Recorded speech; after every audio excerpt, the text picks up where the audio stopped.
오늘 저녁에 말씀하실 강사님은 신현욱 강사님이십니다. 신현욱 강사님은 1986년도 신천지에 입교했습니다. 그리고 신천지 지교회 동문교회 전도사로 일했고, 또 신천지 본부교회 청년회장을 지냈고, 또 신천지 본부 교육강사로 수고했으며 신천지 요한지파 새빛교회 개척을 담임했고, 2006년도 11월 양심선언 후 신천지에서 탈퇴하신 분입니다. 신천지가 어떤 것인가 여러분 알고 싶죠? 알고 싶죠? 알고 싶지 않으면 나가요. 그래서 귀한 강사님을 모집했는데 신천지가 어떤 것이고 어떻게 잘못된 것이고 그런 말씀을 오늘 나눌 때 큰 은혜가 될 줄 믿습니다. 오늘 바쁜 중에도 오셨습니다. 심찬 박수부터 하겠습니다.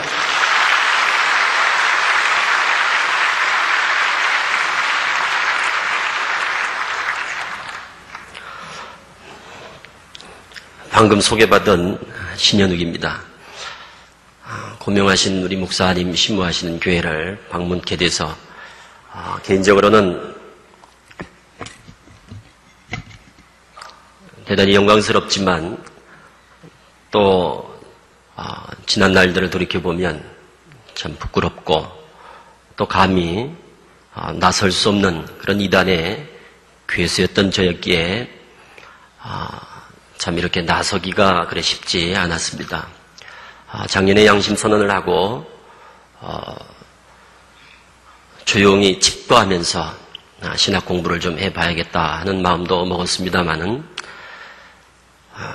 침묵하고 있는 것이 과연 제가 20년 그 신천지에서 적지 않은 세월을 보냈던 것에 과연 어떤 가치가 있을까 억울하기도 하고 해서 속지 않은 마음으로 또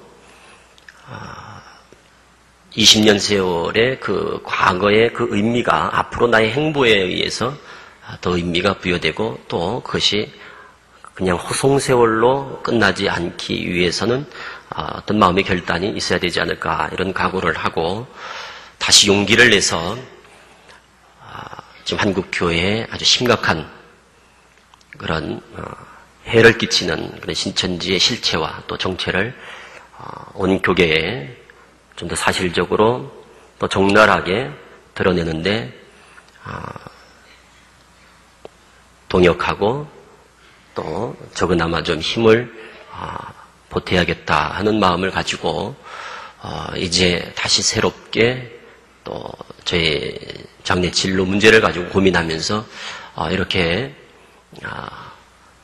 참 여러분들을 배울 기회가 있게 되었습니다. 마치 사울이 바울이 되어서 겪었던 그 바울의 입장에서 이단의 괴수였던 것을 고백하며 그것을 예수 그리스도를 만남으로 해서 그 전 일생을 통해서 그 모든 과거의 일들을 새로운 출발로 또 그것을 넘어서서 예수 그리스도를 전하는데 또 예수 그리스도의 손에 잡혀서 귀에 쓰임받았던 것처럼 감히 비교할 수 없습니다만 그런 심정으로 또 뭐 이런 비유가 적절할 것 같습니다. 그 신천지라는 것이 한마디로 그냥 빨갱이 그 공산당 그 우리 북한 체제죠. 북조선 그 체제처럼 거기는 이제 김정일이라고 하는 그 분을 중심으로 해서 우상화된 하나였던 좀 변형된 어떤 종교 집단처럼 그렇되어버린 그런 모습을 연상하시면 가장 이해가 쉬우리라고 생각을 합니다.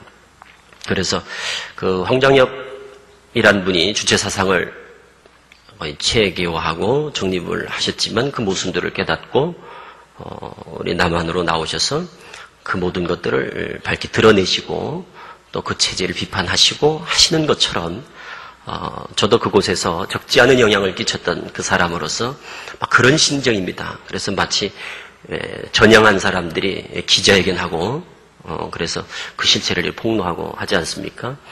그런 마음으로 섰다는 것을 좀 늘 이해하시고 또 이단에 빠진 사람들을 제가 나와보니까 전과자 취급을 하고 이런 시선도 없지 않아 있는 것 같습니다. 그래서 색안경을 끼고 이렇게 보는 그런 모습들을 보면서 좀 따뜻하게 적어도 예수 그리스도에게로 다시 돌아온 사람들은 돌아온 탕자같이 좀 너그럽고 따뜻한 마음으로 좀 받아주시고 그들이 빨리 적응해서 다시금 치료받는 그런 가운데 어려움을 좀 덜 겪도록 우리가 좀 따뜻함으로 품어주는 그런 우리의 마음의 자세도 필요하지 않나 하는 말씀을 또 감히 드립니다. 오늘 고린도후서 11장의 말씀을 본문으로 삼아서 말씀을 드리는 것은 정결한 처녀로서 한 남편인 그리스도에게 중매하는 그러한 사명을 다하기도 바쁜데 전도죠. 그런데 저희들은 이런 일을 했던 겁니다.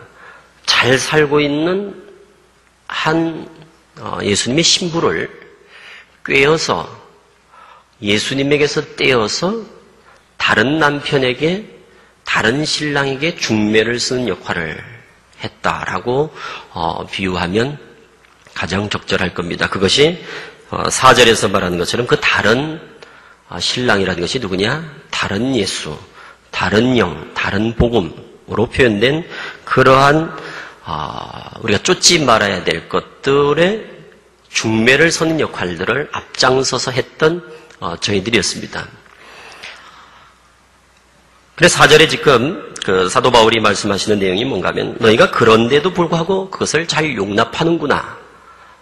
잘 용납하는구나. 그런 말씀들이 그 뒤에도 20절에도 그런 말씀이 언급이 되어 있습니다. 잠시 보시면 11장 20절에 누가 너희로 종을 삼거나 잡아먹거나 사로잡거나 자고하거나 뺨을 칠지라도 너희가 용납하는도다 하는 그 말씀과 같이 그리고 이런 일들에 대하여 용납하는 것을 책망하는 이런 안타까운 사도 바울의 그 심정이 제가 막 그곳에서 벗어나서 느낀 그러한 마음들입니다. 다시 말해서 이단들에 대해서 너무 무감각하고 또 무관심하고 그리고 경계심도 적고 그렇게 피해가 속출하고 있는데도 불구하고 안보의식이라 그럴까요? 나라 같으면 안보의식, 이단에 대한 그런 의식, 경계의식 이런 것들이 너무 느슨한 것을 보면서 그쪽에 있을 때 그 덕분으로 이단들이 성장을 하는 거니까 그래 돌아와 보니까 그런 부분에 대해서 빨리 이 문제는 홍보가 되고 또 광고가 되고 또 알려서 경각심을 갖도록 해야 되겠다. 이런 것들이 가장 마음에 우선 와닿습니다. 그래서 오늘 이 91장의 이 말씀을 드리는 것도 우리가 결코 용납하지 말아야 될 것들에 대해서 너무 어떻게 보면 무관심으로 관용하고 있지 않는가 하는 부분들을 말씀을 드리고자 이 말씀을 드린 것이고 이 본문의 말씀을 전하려고 하는 것이 아니라 이런 마음을 가지고 우리가 좀 더 눈을 뜨고 파수꾼의 심정을 가지고 교회를 지키고 진리를 지키고 그리고 그 파수꾼이 교육자들만이 파수꾼이 아니라 모든 성도들이 이제 파수꾼의 심령을 가지고 그 심정으로 눈을 크게 뜨고 교회를 지키고 그리고 예의주시하면서 서로서로가 주인의식을 가지고 살필 때 이단들의 활동의 입지는 좁아들 수밖에 없고 그리고 어려워질 수밖에 없습니다.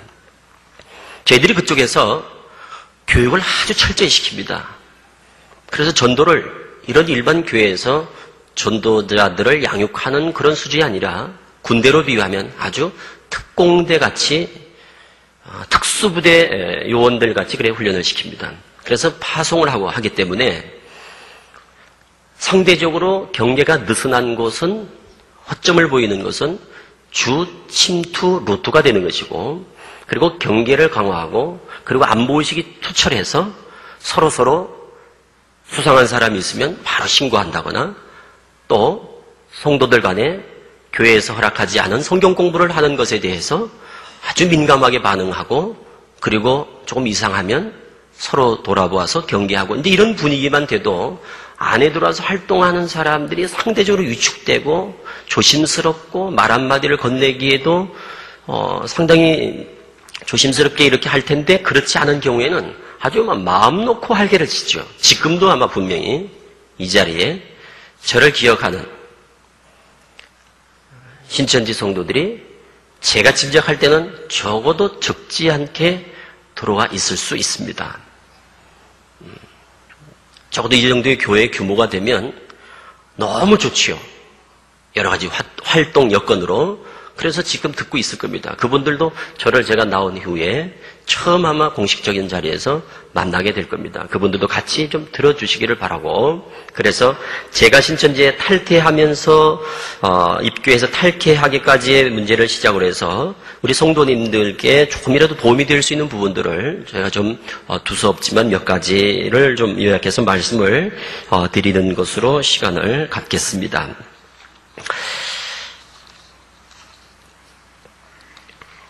제가 86년도에 신천지에 입교를 할 때는 약관의 나이에 입교를 하게 됐습니다.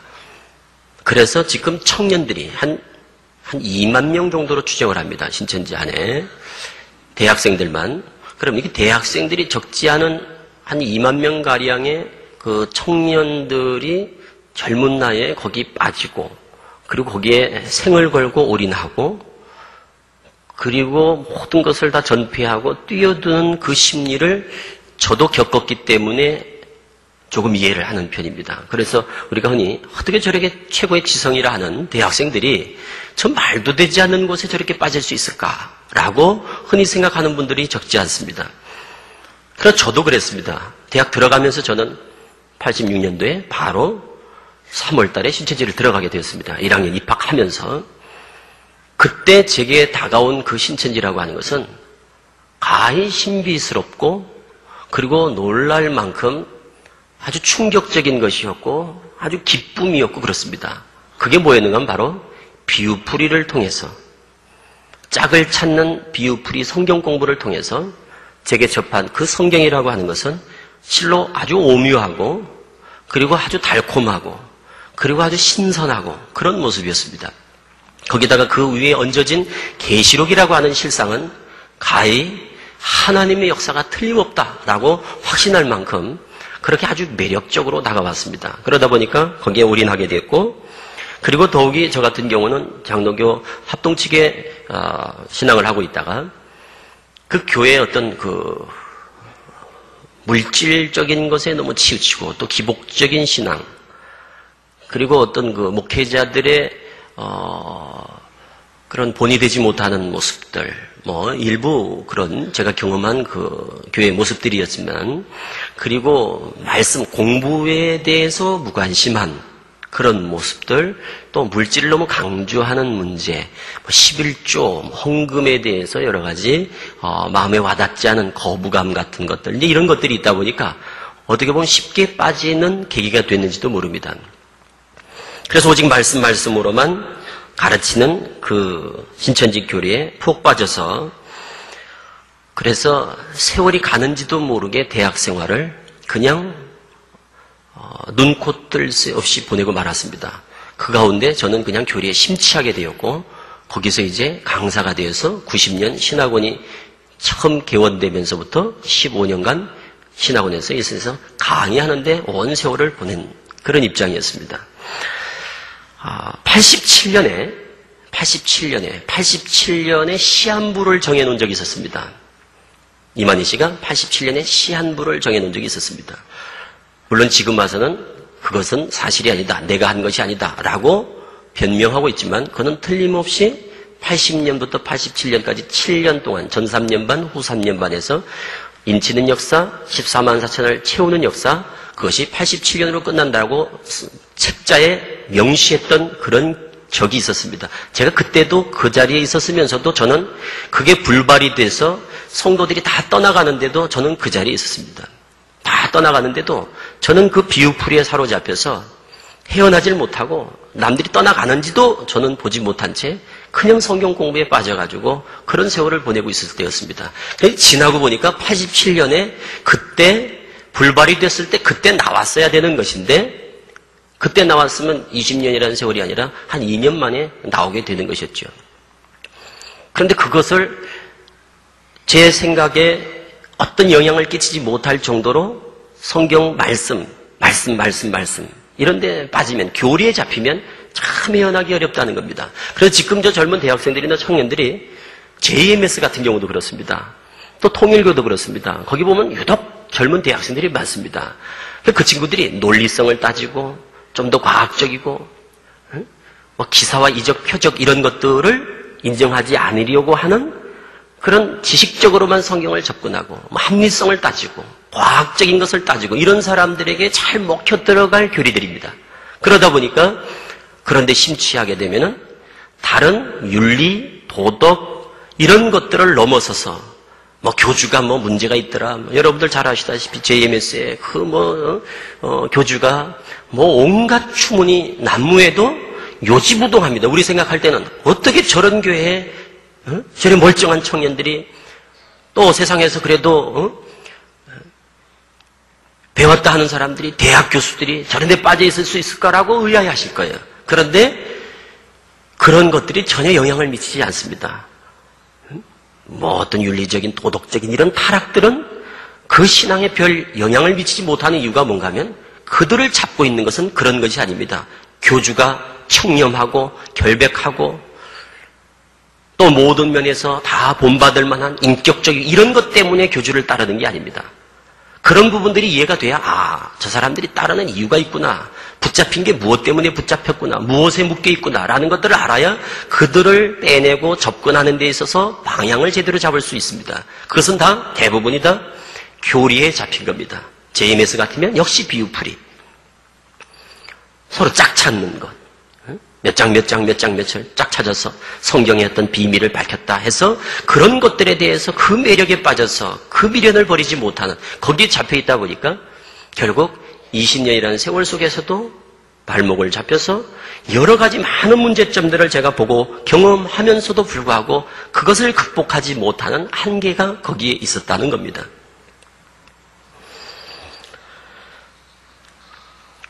신천지가 90년 들었으면서 신학원이라는 것을 창설하게 됩니다. 이단들 가운데는 아주 독특한 전도 전략을 구사하게 됩니다.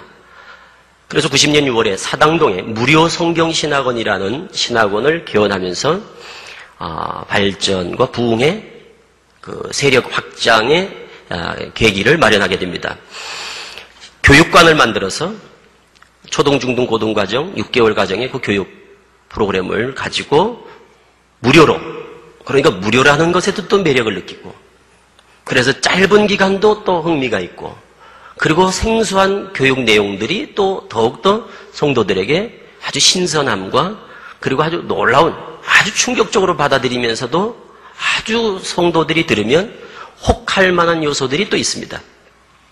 그래서 짧은 기간에 아주 전국적으로 한 70여 개가 교육원이 세워지게 됩니다. 지금 한 70개 됩니다. 그러니까 다른 이단들은 보통 교회를 창립하고 세를 불려가면서 교인들을 모으고 이런 식으로 전도를 하고 포교를 하는데 신천지는 교회를 세우는 것보다도 신학원을 전국적으로 많이 세우게 됩니다. 그리고 그것이 잘 먹혔고 그 바람에 신천지가 이와 같이 5만이라고 하는 적지 않은 교인들을 모을 수 있는 그런 계기가 되었습니다. 한마디로 말하면 어떤 경영의 그 성공이라고 그럴까요? 프랜차이즈 형식으로 신학원을 전국에 확장하면서 강사들이 강의를 하게 되면서 신천지가 부흥할 수 있는 그런 기틀을 만들어 놓게 되었습니다.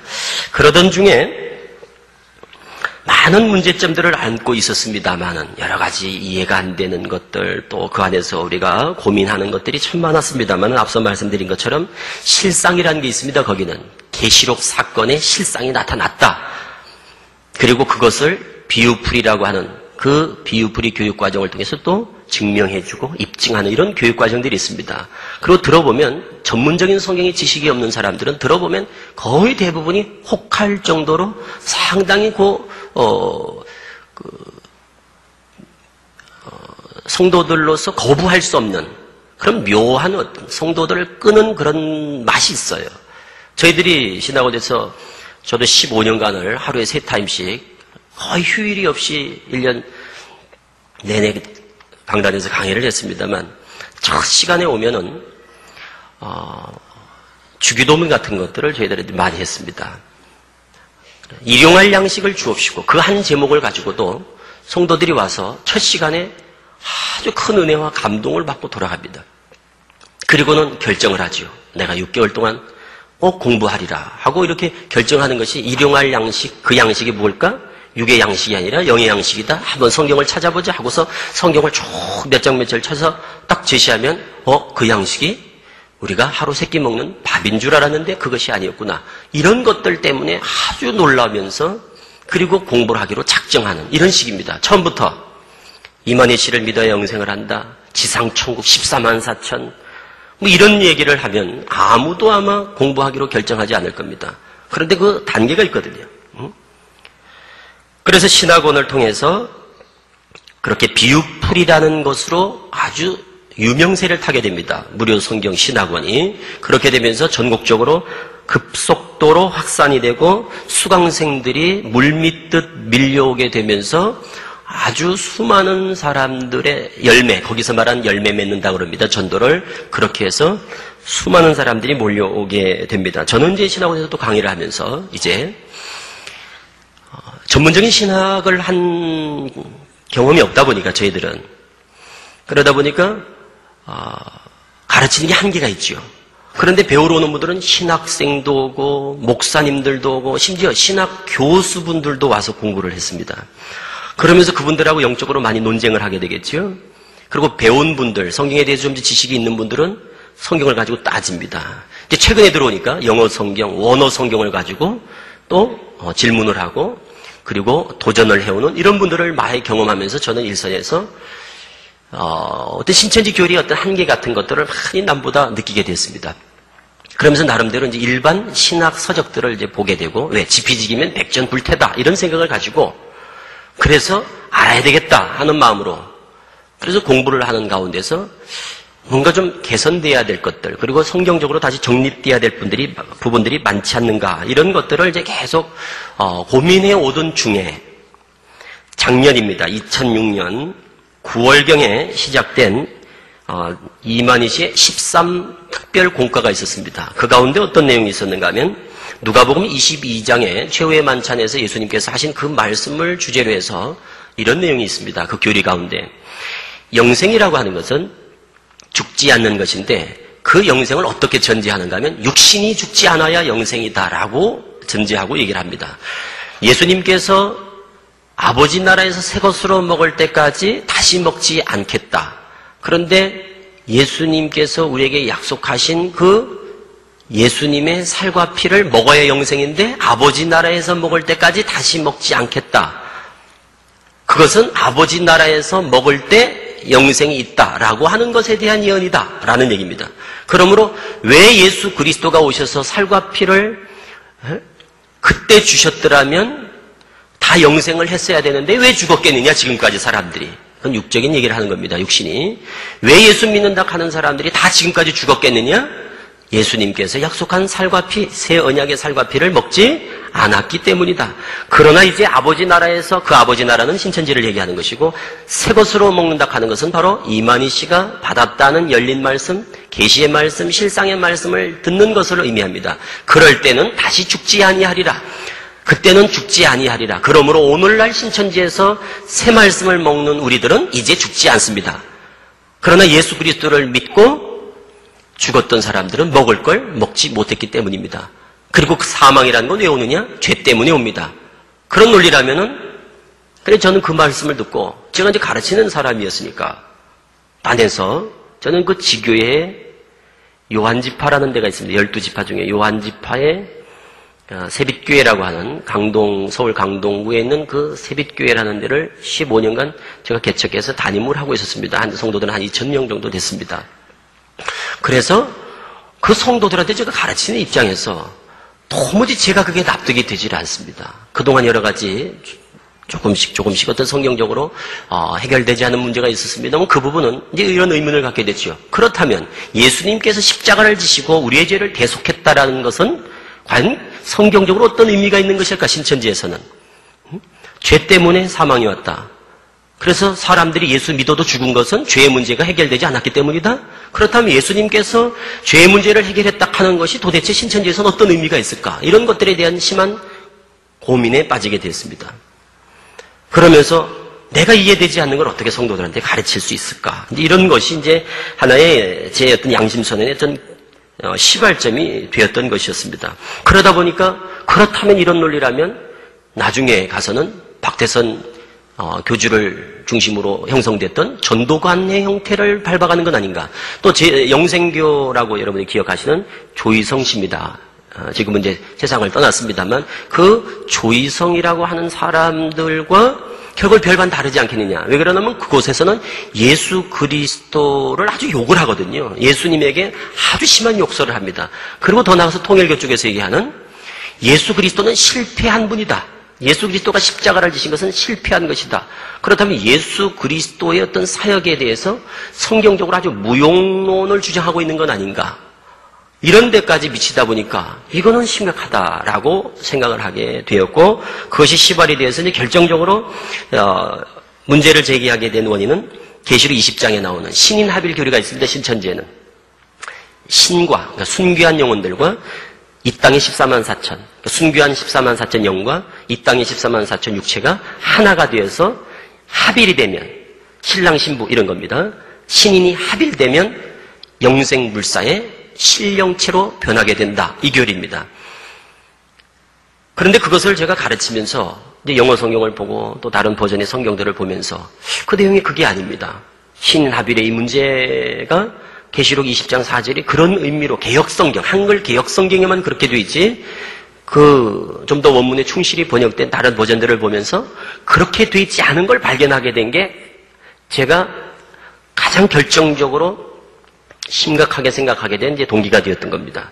그래서 이제 이런 것 등등 해서 이건 더 이상 그냥 묻어서 넘어갈 수 있는 문제가 아니다. 더구나 신천지 5만 성도가 오직 영생 하나 보고 신인 합일되면 영생불사 안 죽는다. 이것 때문에 올인하고 있는데 만일 이게 아니라면 이것은 보통 큰 문제가 아니다. 그리고 그것을 내가 먼저 눈을 뜬 입장이라면 그것을 알면서 성도들에게 어떻게 가르치고 또 그것을 내가 믿지 않는 걸 성도들에게 이야기할 수 있을까? 이런 것 때문에 너무나 괴로운 나머지 바로 이제 그 이후에 7교육장이 있습니다. 신천지에는.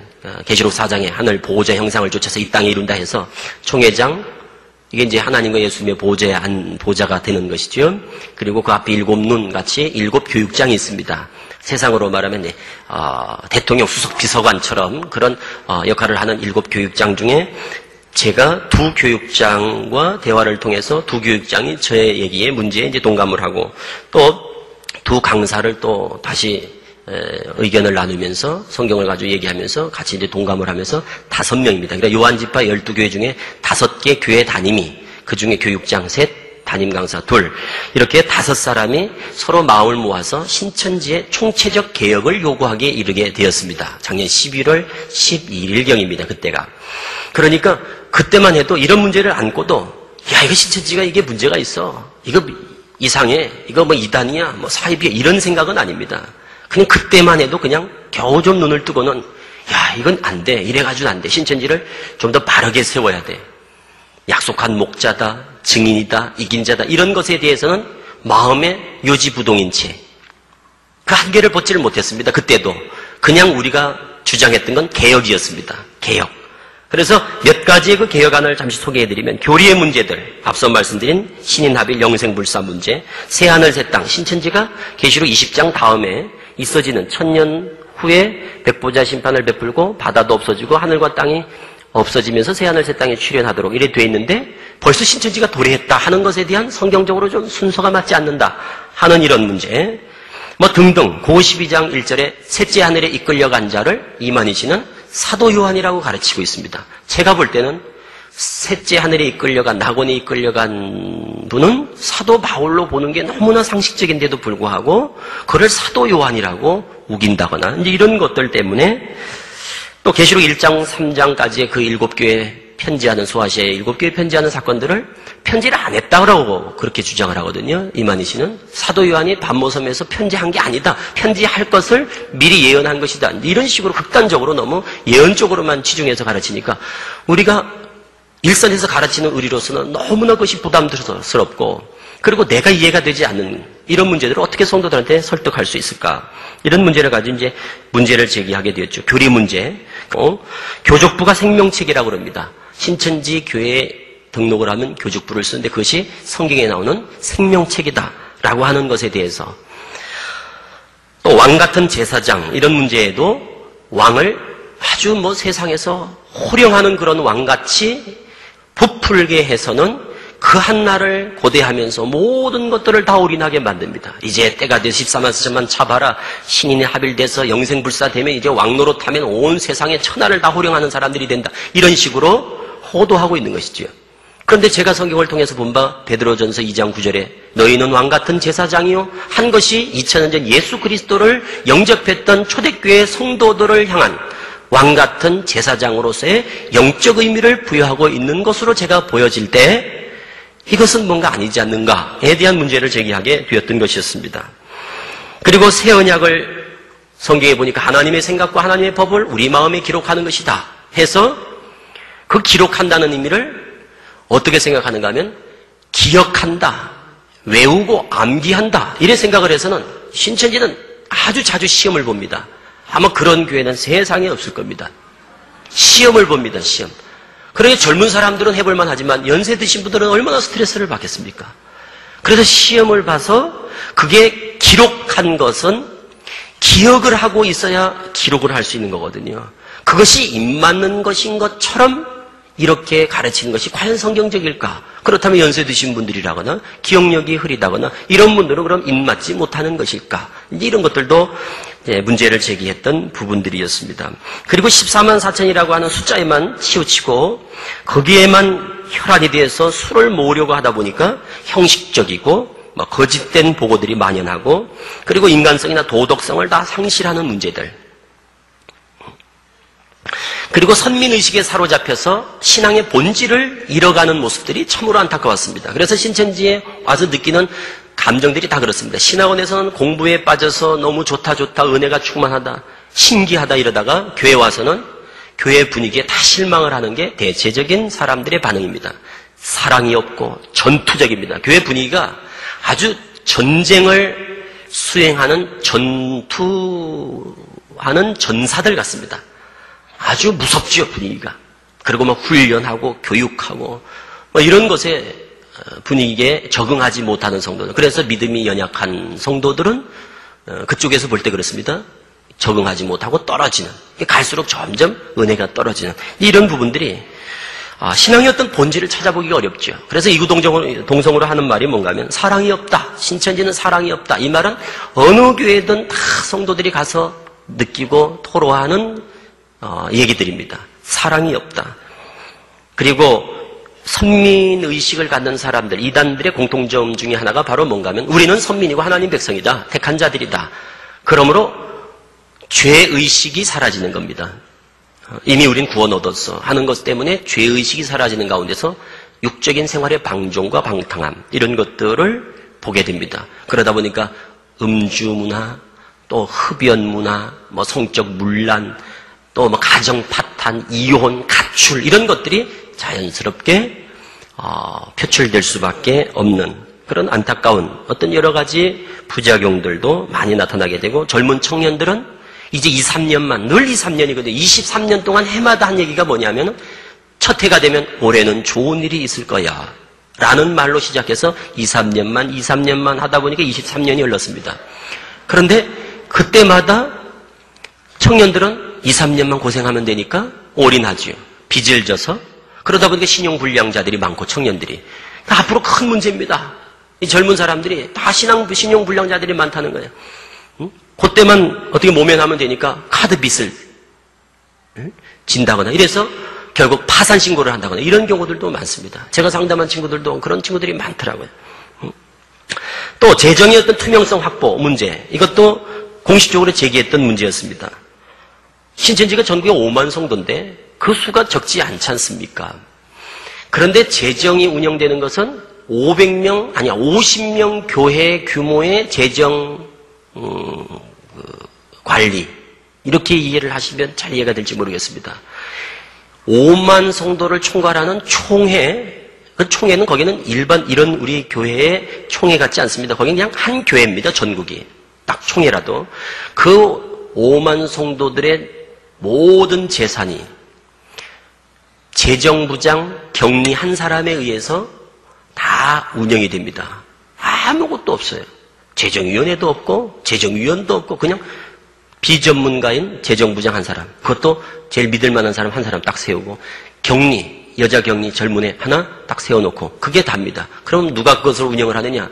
그리고 모든 통장, 그리고 계약서, 모든 부동산 계약서는 다 이만희 씨 집 장롱에 들어가 있습니다. 그리고 그 부인 되는, 그리고 며느리 되는 그 사람이 모든 걸 다 관리합니다. 이런 문제들. 그래서 재정부가 유명무실한 문제를 이제 제기를 한 거죠. 그래서 재정을 좀 투명하게 좀 운영을 하자. 이제 이런 문제. 그리고 부동산 명의 문제 같은 것도 그 양자한테, 양아들이 있습니다. 양아들한테 점차 명의를 등재하는 이런 것들에 대한 어떤 우려, 이제 이런 것도 문제를 하고, 또 은행 거래 투명성. 벌써 몇 년입니까? 그리고 전 성도들이 낸 헌금들이 적어도 몇 억, 현금이 몇 억씩, 몇십억씩 보관이 되는데도 그 거래 은행을 오직 총회장 개인의 그 가족들만 직접 다이렉트로 연결이 되지, 재정 부원들이나 누가 은행에, 전에 한번 그런 일이 있었습니다. 누가 재정 담당자가 그 거래은행에 전화 한번 했다가 아주 난리가 난 적이 있었습니다. 이런